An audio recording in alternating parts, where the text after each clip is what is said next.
At ngayong araw guys at break muna tayo sa ating gardening para bumili ng mga panibagong buto na itatanim sa ating bakuran.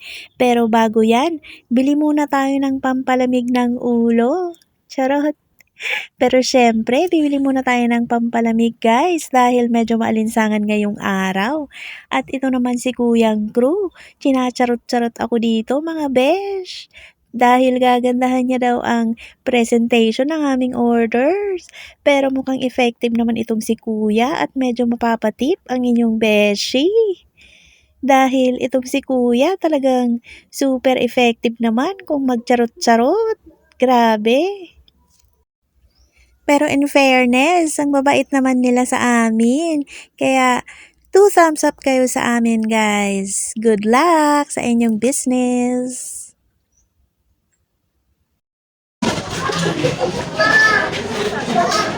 Kami ka tandari kayo. Kayo ganda sa ano maganda dito sa may Big Bro. Dito lang po. lang sula kaya di ko man nababayad ko ba. Kaya muna tayo dito. Puntahan tayo dito. Break muna tayo sa garden. Magliwaliw muna tayo guys. Break muna sa gardening. Kumain muna tayo sa labas. Alam mo ba, naisip ko din yun kumain ng spaghetti. Hindi mo sinabi. Akala ko yung cellphone lang dito sa Dito nga sana kita. hindi ka naman online.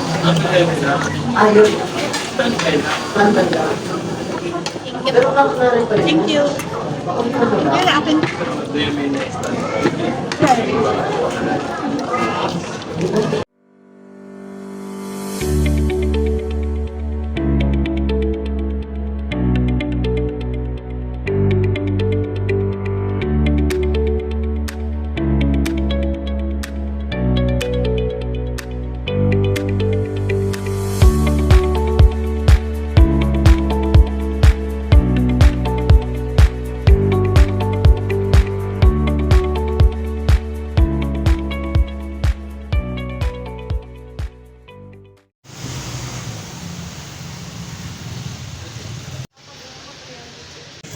Kalong nakaano. Nagpa dito? Squash.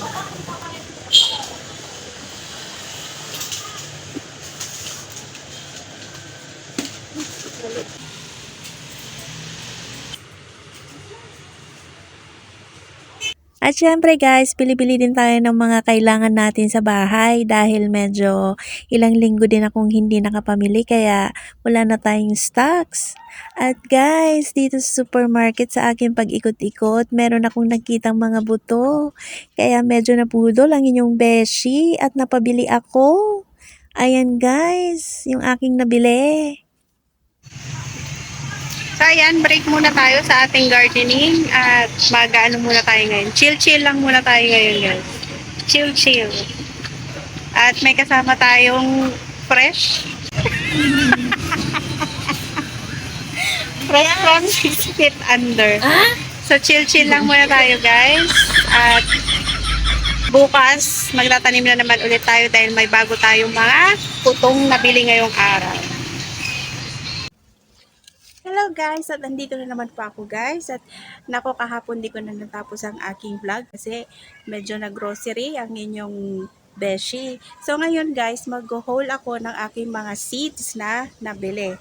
So ito yun guys, yung aking mga nabiling seeds kahapon. Kaya medyo hindi na ako nakapag-vlog. So ito guys, yung nabili ko, upo. So ayan siya. Upo. Then, meron tayong nabili dito. Kalabasa.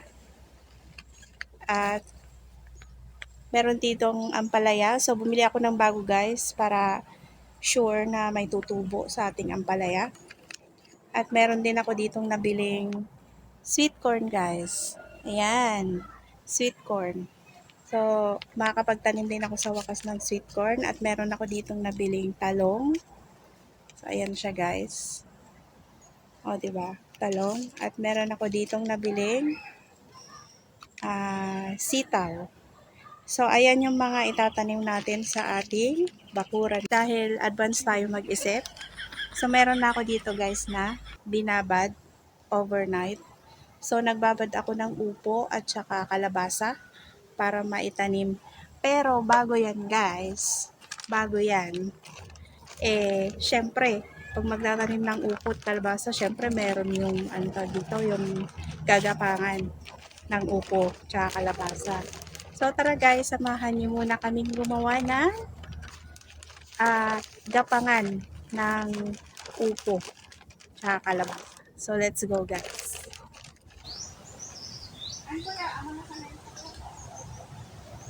At buti na lang, timing na andito ang aking kapatid dahil siya ang gagawa ng pagtataniman ko ng upo at saka kalabasa. So ayan guys, at tutulungan ko muna siyang mag-set up at mag-ayos ng mga gagamitin para sa aking pagtataniman.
So, ayan guys, at dahil tapos na natin gawin ang ating gapangan, so ayan na siya guys.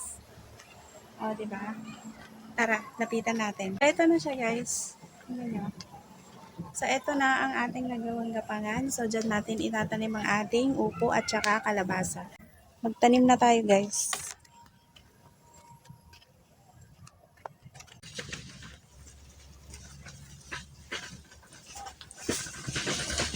Dito natin itatanim ang ating buto ng kalabasa. So, hindi ko muna siya guys nilinis dito. So, lilinisin ko na lang yan siguro bukas. Kasi medyo malapit ng umulan. Kaya bibilisan natin yung ating pagtanim. Baka abutan tayo guys ng ulan.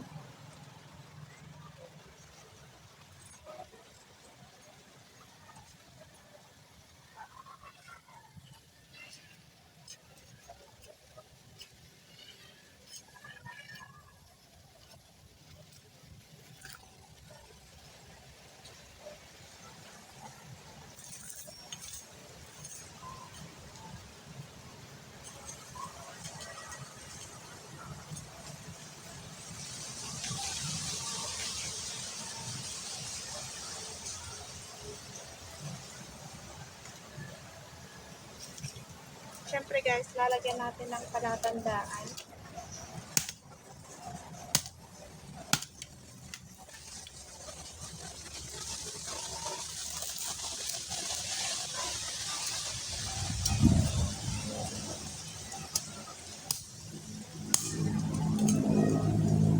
Syempre guys, lalagyan natin ng palatandaan yung buto para alam natin kung saan natin na itanim yung ating buto.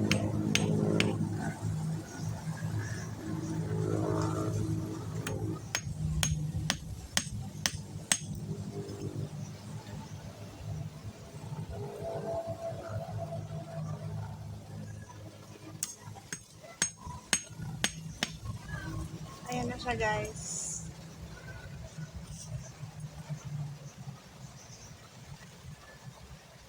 So, kailangan natin yung takpan guys para hindi siya kainin. Para hindi siya kainin ng manok.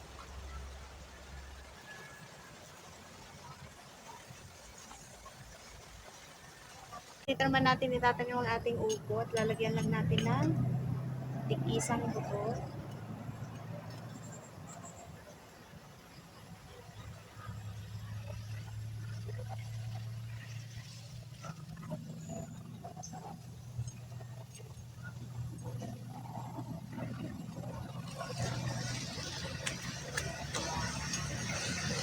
Make sure guys na matakpan talaga siya ng lupa kasi baka kainin lang siya ng manok.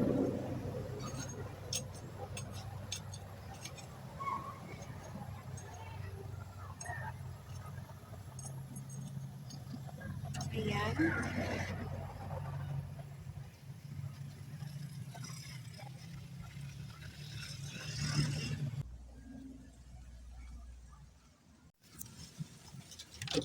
Ito guys, buhusan natin ng tubig.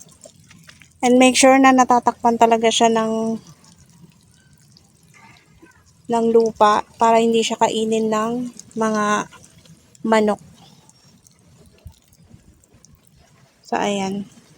Mamaya lalagyan ko yan guys ng palatandaan para alam ko kung saan ko sila tinanim.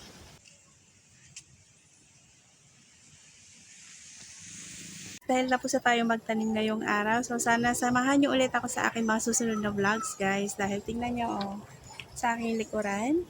So, yan po, dyan natin pagagapangin yung ating tinanim na upo at saka kalabasa. So, sana guys, samahan nyo ulit ako sa aking mga susunod pang mga vlogs para makita nyo guys kung paano lumaki at lumago at magkabunga yung aking mga tinanim na gulay. So, sa mga susunod na araw guys ay magtatanim pa ulit ako ng iba pang mga gulay para dumami yung ating mga iba't ibang gulay sa ating bakuran. So, sana guys, see you next time. So, thank you po sa pagsama sa akin ngayong araw. So, see you soon guys!